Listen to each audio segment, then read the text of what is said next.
तो एडबर्स्टन, भारतीय cricket fans के लिए ये नाम सुनते ही थोड़ी चिंता तो होती है ना। हमारे पास एक लेख है, टाइटल है एडबर्स्टन, भारत का ऐतिहासिक युद्ध और बुमराह की चुनौती। तो आज इसी पर थोड़ी गहराई से बात करते हैं, समझने की कोशिश करेंगे कि एडबर्स्टन में भारत के सामने क्या है, और सबसे बड़ी बात, जसप्रीत बुमराह नहीं है टीम में, उसका क्या असर होगा। हाँ, ये बुमराह वाला पॉइंट बहुत बड़ा है, लेकिन पहले एडबर्स्टन का इतिहास ही देख लीजिए। 1967 से अब तक मतलब भारत ने वहाँ 8 टेस्ट खेले हैं और 7 हारे हैं, सिर्फ एक ड्रॉ, वो भी 1986 में, बहुत पुराना। सही बात है। और पिछला दौरा भी याद है, 5 शतक लगे थे हमारी तरफ से, बुमराह ने खुद 5 विकेट लिए थे उस मैच में, फिर भी हार गए। तो ये आंकड़े ही काफी कुछ कह देते हैं। कई गुना बढ़ गई है। पिछली बार बुमराह के अकेले 5 विकेट थे। हाँ, सिराज, प्रसिद्ध कृष्णा, शार्दुल ठाकुर सबने मिलकर 9 विकेट लिए जरूर। रन भी खूब दिए उन्होंने। हाँ, वही बात है, रन काफी लुटाए थे।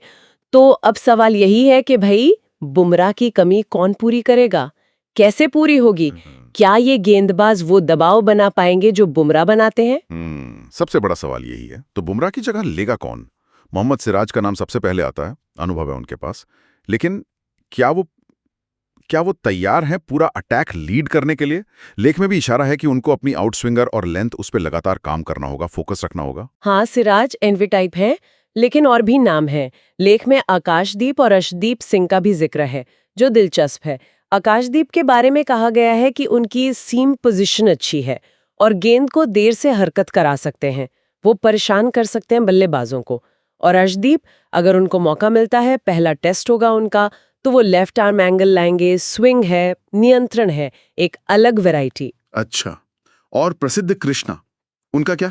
प्रसिद्ध कृष्णा के लिए लेख कहता है कि उनको अपने नियंत्रण पर थोड़ा और काम करने की जरूरत है।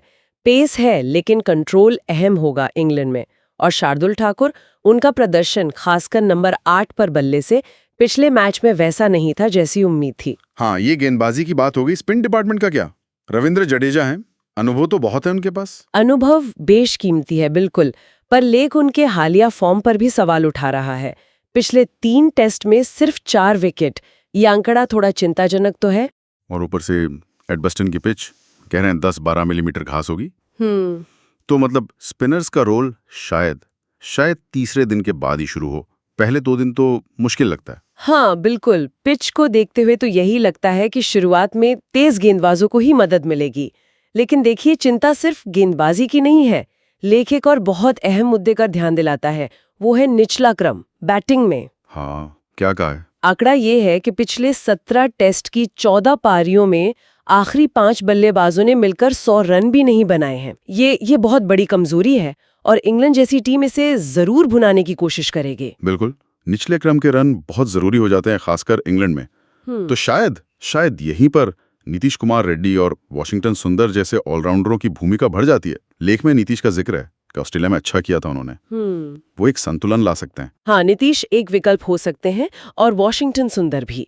वो बल्लेबाजी को गहराई दे सकते हैं और बाद में अगर पिच से मदद मिली तो स्पिन भी कर सकते हैं। टॉप ऑर्डर में तो खैर जायसवाल और राहुल पर जिम्मेदारी रहेगी ही।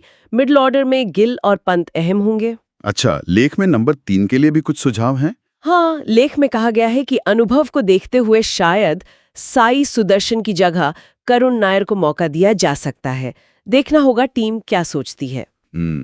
और फिर इंग्लैंड का वो बेसबॉल स्टाइल, उसके खिलाफ क्या रणनीति होगी? हाँ, ये बड़ा चैलेंज है। लेख साफ कहता है कि बेन डकेट जैसे जो अटैकिंग बल्लेबाज हैं, उनको काबू में रखना है तो सिराज और शायद अर्शदीप अगर खेलते हैं तो उन्हें लगातार सही लेंथ पकड़नी होगी ऑफ स्टंप के बाहर। वहां अनुशासन बहुत जरूरी होगा, जरा सी चूक महंगी पड़ेगी। और फील्डिंग, खासकर कैचिंग, पिछले टेस्ट में भी कुछ कैच छूटे थे। बिल्कुल, फील्डिंग खासकर स्लिप कैचिंग, उसमें सुधार बहुत जरूरी है। एडबर्स्टन में मौके बनेंगे, उन्हें पकड़ना होगा। तो कुल मिला के देखें तो एडबर्स्टन में चुनौती तो बहुत बड़ी है, इतिहास साथ नहीं, सबसे बड़ा गेंदबाज टीम में नहीं, लेकिन जैसा लेख भी याद दिलाता है, भारत ने पहले भी ऐसा किया है। ऑस्ट्रेलिया में प्रमुख खिलाड़ियों के बिना सीरीज जीती है।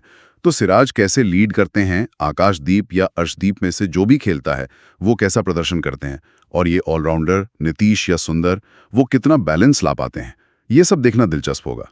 हाँ बिल्कुल, और ये सब सोचते हुए एक सवाल मेरे मन में आ रहा है कि एडवर्स्टन का ये मुश्किल किला, बुमराह की गैर मौजूदगी, इन सब चुनौतियों के बीच ये जो नए खिलाड़ी आ सकते हैं, आकाशदीप, अर्शदीप या नीतीश रेड्डी, क्या इनमें वो बात है, वो एक्स फैक्टर है जो इस बार एडवर्स्टन की कहानी को बदल सके? ये एक बड़ा सवाल है सोचने के लिए।